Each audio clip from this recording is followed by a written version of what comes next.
La muerte puede ser muchas cosas, un ser querido que se va, un recuerdo, un sacrificio en el campo de batalla, un inesperado revés biológico o una oscura y larga soledad. La muerte puede ser muchas cosas, pero si hay algo que sí que es un misterio inevitable. Y aquí me encuentro, desesperanzado y vivo, o eso creo al menos, reflexionando sobre la muerte, algo irreal, algo que nunca he vivido. ¿Por qué morimos? ¿Por qué vivimos, de hecho? Pero los pensamientos sobre la muerte son muy reales, y de repente el tiempo pasa, y las flores se marchitan, como un aviso de que la muerte viene, y no se puede escapar de ella. El ser humano ha intentado, desde que pisó la faz de esta tierra, buscar una respuesta al enigma de la muerte, pero siempre nos hemos encontrado con la misma neblina oscura. Todos son preguntas y ninguna respuesta, y parece que cuanto más tratamos de estudiarla, más se nos escapa. Pero, ¿por qué? ¿Qué esconde la niebla de la muerte? ¿Y qué nos dice sobre nosotros?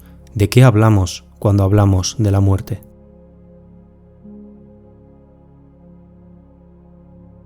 Toda esta confusión puede venir por el hecho de que la muerte es algo tan natural que hay muchos prismas por donde podemos empezar a buscar una respuesta.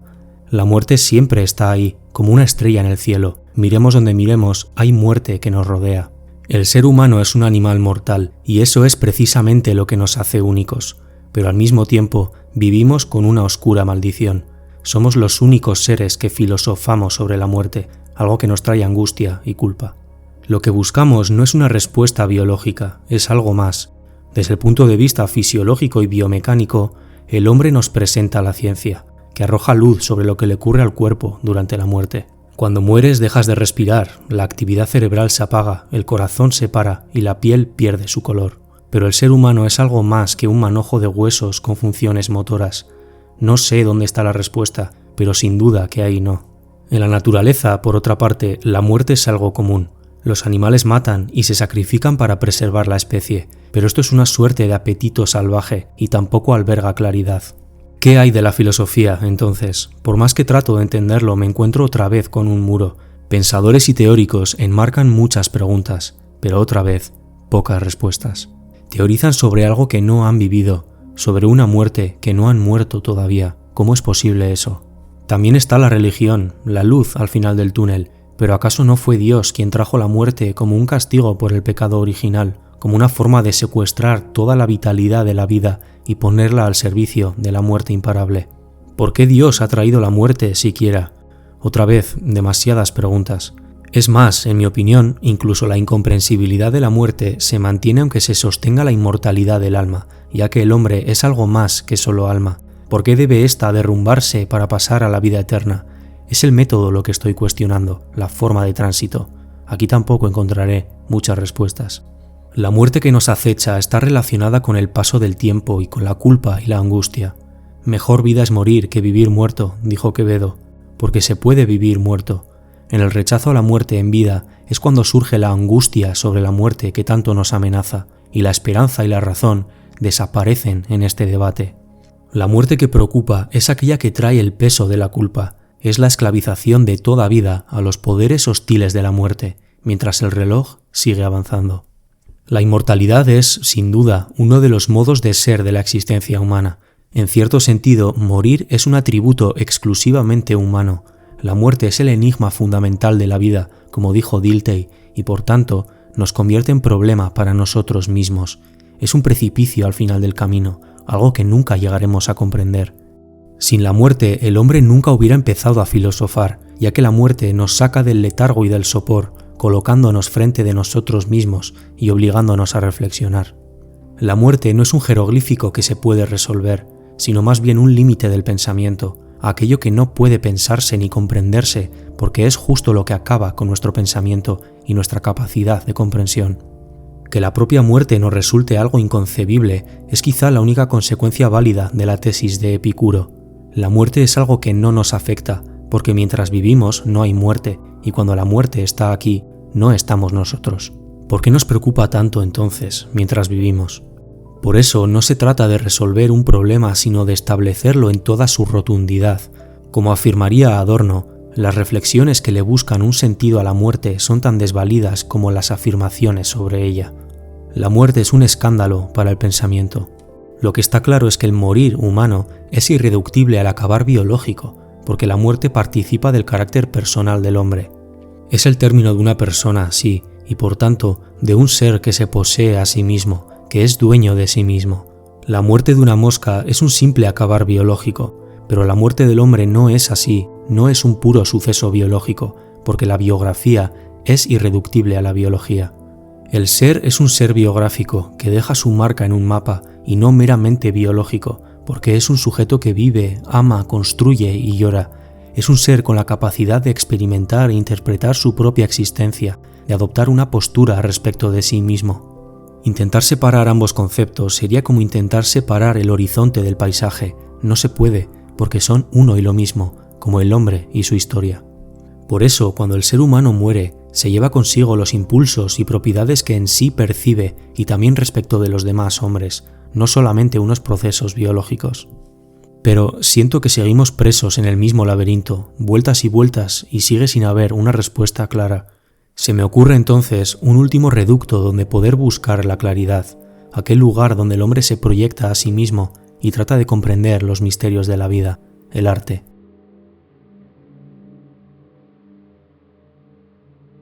La muerte para aquel será terrible, con cuya vida acaba su memoria, no para aquel cuya alabanza y gloria, con la muerte morir es imposible.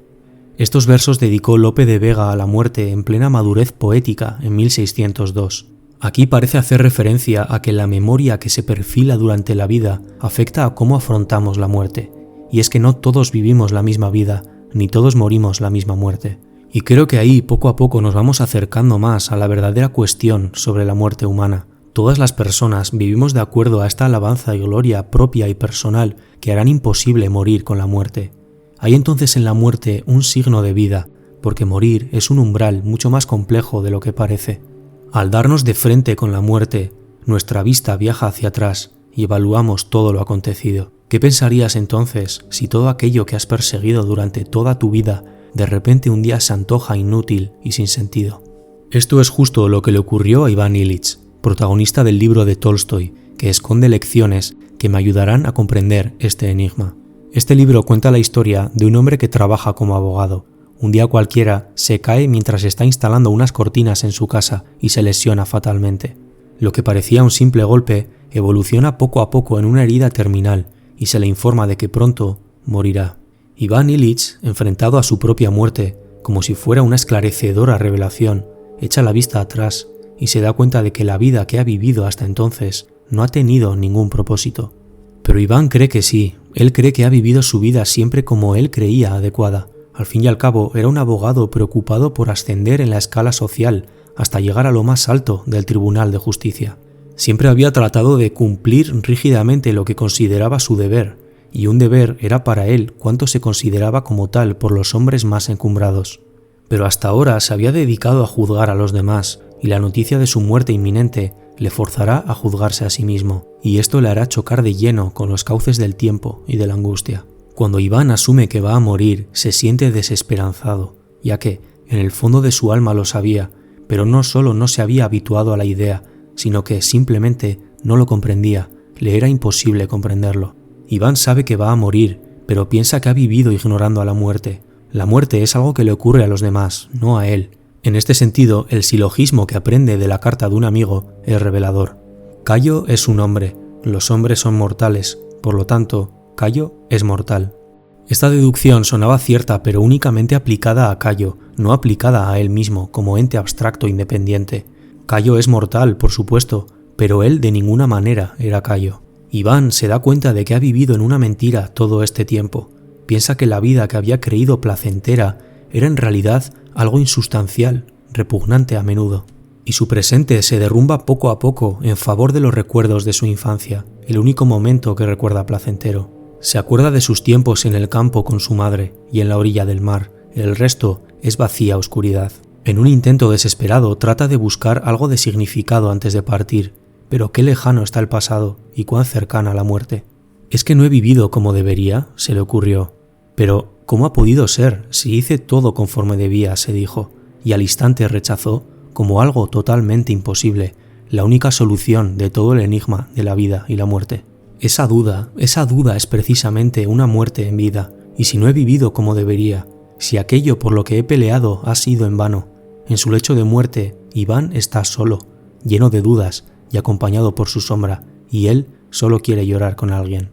Aquí saco dos conclusiones sobre el retrato de la muerte en esta novela. Primero, es la revelación y cercanía de la muerte lo que genera el derrumbamiento de la vida. Iván debe saber que va a morir, pero como se niega a afrontar este hecho, no sabe cómo actuar cuando finalmente se acerca al trágico final. Es decir, la muerte enluce carente de significado la vida de alguien que ha vivido ignorando que puede morir. Segundo, la falta de sentido de la vida no se asume dependiente de la inmortalidad. Tolstói se cuida de dejar abierta la cuestión de la supervivencia del alma. Iván es iluminado cuando se aleja del engaño y de la falsedad, porque vivir engañado es ya una forma de morir. Pero el mayor secreto de esta novela, lo curioso, es que Lev Tolstói estaba justo muriendo en vida cuando la escribió. Él se proyectó en Iván Ilich y en su camino nos proyectó a todos nosotros.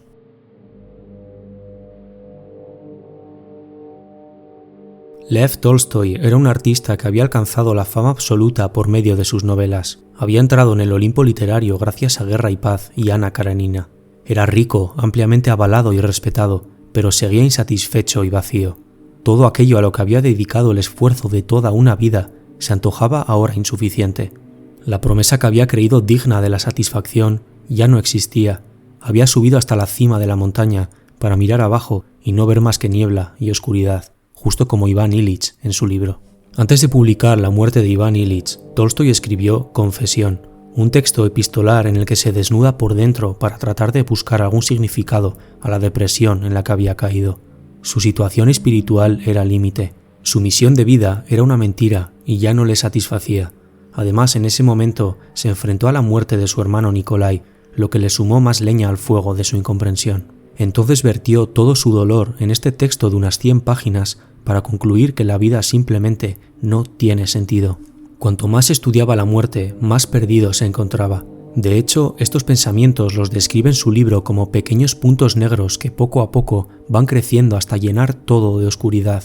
Sus pensamientos se volvieron suicidas y la muerte se volvió tan cercana como el amanecer, y en sus palabras, la única salida posible.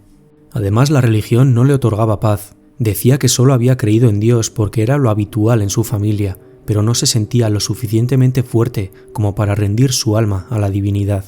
Por eso, desde muy pronto en su vida se centró en su arte, la literatura, poesía y pintura. Él lo veía como el mayor motor del progreso, pero poco a poco su fe en el arte también se derrumbó. ¿Cómo voy a ser yo digno de establecer la verdad universal?, pensaba Tolstói.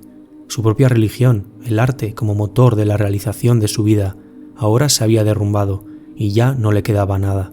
En relación a esto, Tolstói dijo: era como un hombre en un barco que al ser arrastrado por el viento y las olas debía responder a lo que para mí es mi única y sustancial pregunta: ¿hacia dónde dirijo el barco?, llegando a la conclusión de que me están llevando a algún lugar. Sin embargo, en la más profunda oscuridad, Tolstói, lejos de rendirse, empieza a buscar la luz al final del túnel y propone varias salidas posibles. El primer camino es, como dice Albert Camus, olvidar que la vida es absurda. Pero claro, él no puede olvidar lo que ya sabe. La segunda vía es el epicureísmo, es decir, buscar el placer reconociendo lo absurdo de la existencia. Pero esto tampoco le otorgó paz. En tercer lugar, el suicidio. Pero, ¿dónde queda la vida? Camus ya respondió a esta pregunta al asegurar que el absurdo que surge del choque entre nuestra búsqueda de significado y el imparable paso del tiempo tiene que ser aceptado. El suicidio sería una forma de rendición, por lo que no queda otra que huir hacia adelante, continuar, aceptar lo absurdo de la existencia y hacer todo lo posible para que nuestro efímero paso por ella sea lo más hermoso posible. El horizonte siempre va a estar ahí, porque justo en lo fútil y lo mundano se encuentra el secreto.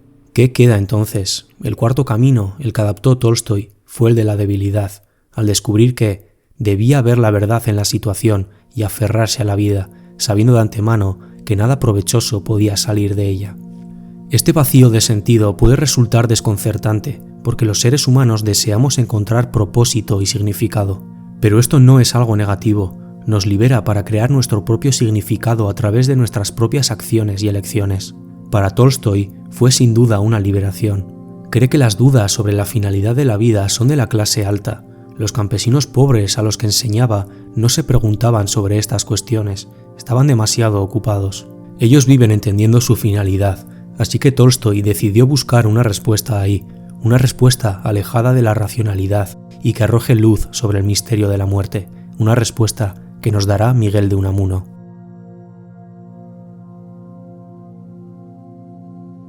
Miguel de Unamuno vertió en El sentimiento trágico de la vida un profundo estudio sobre las cuestiones que estamos planteando. Si bien su figura y la de Tolstoy y sus textos no están relacionados y tienen nada que ver, parece haber escrito este texto como una continuación de los textos del escritor ruso. Cuando nos volvemos racionales, dijo Unamuno, no estamos viviendo. Cuando tratamos de entender todos los misterios que nos acechan, nos alejamos de la vida. La vida es irracionalidad, es imperfección. Solo la racionalidad trae estas oscuras cuestiones. Abrazar la vida en todos sus defectos es precisamente lo bonito. Este pensamiento recuerda en cierta medida a la vitalidad humanista que proponía Nietzsche, tantas veces malinterpretado. Abrazar la vida es abrazar lo incomprensible, lo imperfecto y lo volátil. Cuando no se hace, surge la angustia oscura de la vida que muere. La causa primordial de la angustia del ser humano es que somos seres finitos. La idea de la muerte hace que el ser humano siempre esté pensando en esa finitud trágica. Tolstoy, al igual que Iván Ilich, se conocieron finitos y desbordados por las dudas, no supieron cómo enfrentar ese sentimiento. La pensadora malagueña María Zambrano llamó a este sentimiento aurora. La aurora no es el día que comienza ni la noche que se retira, es el instante en que todo está por hacerse, donde lo invisible empieza a ser visible, sin dejar de ser misterio. Es un momento en el que la racionalidad enfermiza deja paso al corazón, el paso del tiempo se detiene y donde antes había una cúpula de ramas donde no dejaba ver el cielo, ahora hay un claro en el bosque. Y hemos dejado atrás la muerte biológica como cesación de la vida. Esto es un sentimiento mucho más aterrador y paralizante. Es la conciencia intermitente que el sujeto, en el transcurso del tiempo de su vida, va adquiriendo sobre el sentido de su existencia en estas auroras o despertares. Se puede morir aun estando vivo. Se muere de muchas maneras, en ciertas enfermedades, en la muerte del prójimo, y más en la muerte de lo que se ama y en la soledad que produce la total incomprensión, la ausencia de posibilidad de comunicarse, cuando a nadie le podemos contar nuestra historia. Es irónico entonces que la forma de luchar contra este sentimiento atronador sea sucumbir ante él, aceptarlo y vivir con ello. La angustia no viene por la propia muerte, sino por las distintas auroras, esos momentos de duda que van surgiendo durante la propia vida. Lo que me trae de vuelta a Tolstoy. En Confesión dice que el conocimiento racional presentado por los sabios y cultos niega el significado de la vida, porque la mayoría de la humanidad recibe ese significado de forma irracional. Pero tampoco encontró consuelo en esta afirmación, porque no cree que para llegar al claro del bosque haya que renunciar a la razón, esa cosa que de por sí necesita significado para existir. ¿Qué solución hay entonces en esta paradoja? El problema del significado de la vida y por lo tanto el de la muerte solo puede surgir de los seres racionales. Los campesinos a los que Tolstoy enseñaba necesitaban saber su propósito para existir y así lo hacían. Por eso la solución no tiene que dejar de lado la razón, la tiene que incluir, ya que la cuestión demanda una explicación de lo finito en lo infinito. Es decir, no se puede dejar de lado a la razón en una explicación sobre una cuestión que necesariamente la incluye. Tolstoy parece entonces concluir que la inevitabilidad de la muerte, es decir, que todos vamos a morir, implica que la vida carece de sentido. Por eso se pregunta constantemente ¿para qué?, cuando reflexiona sobre la finalidad de las cosas que forman su vida, como administrar una finca, educar a su hijo o escribir un libro. Pero esta concepción no me satisface del todo. Tolstoy parece asumir que nuestras acciones solo tienen sentido si su propósito está conectado con algo eterno o que va más allá de nuestra vida mortal. Es decir, que solo serían justificables si estuvieran relacionadas con algo que nunca desaparece o termina. Pensándolo de otra forma, ¿de qué manera la inmortalidad justificaría estas actividades? Tener vida eterna no necesariamente hace que administrar una finca, educar a un hijo o escribir un libro tengan más significado. El hecho de que algo dure para siempre no garantiza que sea más valioso o significativo. En otras palabras, el significado de la vida no debe depender de algo eterno, ya que las acciones pueden tener sentido dentro de los límites de la vida mortal. Ni aun introduciendo la inmortalidad en la ecuación, el problema de la muerte desaparece. Es algo tan universal y misterioso. Y aquí sigo divagando y divagando, dando vueltas y vueltas, y parezco dar palos de ciego. Puede que al fin y al cabo sea eso, un misterio irresoluble, algo que no alberga claridad y solo incertidumbre. Lo que está claro es que vivir ignorando la muerte es ya una forma de morir, y no habrá forma de saber qué es hasta que llegue el momento, porque es algo distinto para cada persona. Todo lo demás son quimeras. Personalmente, espero estar preparado, y mientras tanto, poder vivir y de vez en cuando acordarme de estos versos de Santa Teresa de Jesús. ¡Ay, qué larga es esta vida! ¡Qué duros estos destierros, esta cárcel y estos hierros en que está el alma metida! Solo esperar la salida me causa un dolor tan fiero que muero porque no muero.